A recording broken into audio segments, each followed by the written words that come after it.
श्रद्धांजलि दी। क्या कहेंगे जिस तरीके से लगातार ये घटना हो रही है? देखिए, आप लोग भी देख रहे हैं कि जो एक देश में जो एक युद्ध की तरह अभी सिचुएशन अभी भी हम लोग को कोई देश की जनता को जानकारी नहीं, और खास तौर पे बिहार के जो वीर सपूतों का जो शरीर, पार्थिव शरीर जो बिहार आ रहा है, तो उनके प्रति बहुत दुख हो रहा है। खास तौर पे उनके परिवार के साथ अपनी संवेदना व्यक्त करती हूँ।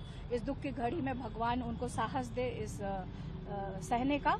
और मुझे लगता है कि देखिए, सेना से थे तो सेना अपना उनको जो पुरस्कार देना होगा, जो उनको अपनी चीजें हैं वो तो देंगी ही देंगी।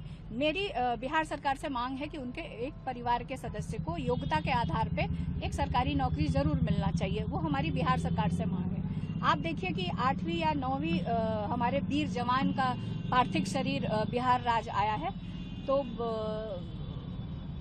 सिचुएशन के बारे में देश की जनता को कुछ भी अभी पता नहीं चल रहा है। सिर्फ हर एक राज्य में वीर सपूतों के पार्थिव शरीर भेजे जा रहे हैं। और आप देखिए कि जो सरकार है, खासतौर पे प्रधानमंत्री जी, जिस तरह से उन्होंने युद्ध से पहले उन्होंने सर्वदलीय बैठक की, सभी दल के नेताओं को कॉन्फिडेंस में लिया, उसी तरह से आप देखिए सीज फायर पे कितना बवाल हुआ। बहुत सारे न्यूज चैनल ने तरह तरह के न्यूज किए। तो एक देश में एक विचित्र स्थिति बनी हुई है और देश के लोगों को कुछ भी नहीं पता चल रहा है कि आखिर हमारे बॉर्डर पे हो क्या रहा है। तो मुझे लगता है कि हमारी विपक्ष की मांग रही थी कि आप सर्वदलीय बैठक बुलाइए और स्पेशल सेशन करिए, कुछ करिए और हमें कॉन्फिडेंस में लीजिए और उसको जवाब दीजिए।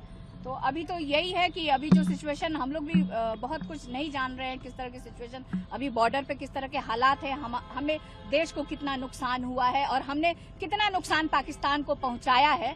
देखिए, आतंकवाद को तो कोई भी बर्दाश्त नहीं करेगा और हमारी सेना सक्षम है, तीनों टुकड़ियां सक्षम है आतंकवाद को जड़ से खत्म करने के लिए, उनको मुंहतोड़ जवाब देने के लिए। तो हम लोग सेना के साथ हैं। उनका हौसला हम लोग को एकजुट होकर के, भारत के सभी लोगों को एकजुट होकर के सेना का हौसला बुलंद करना चाहिए।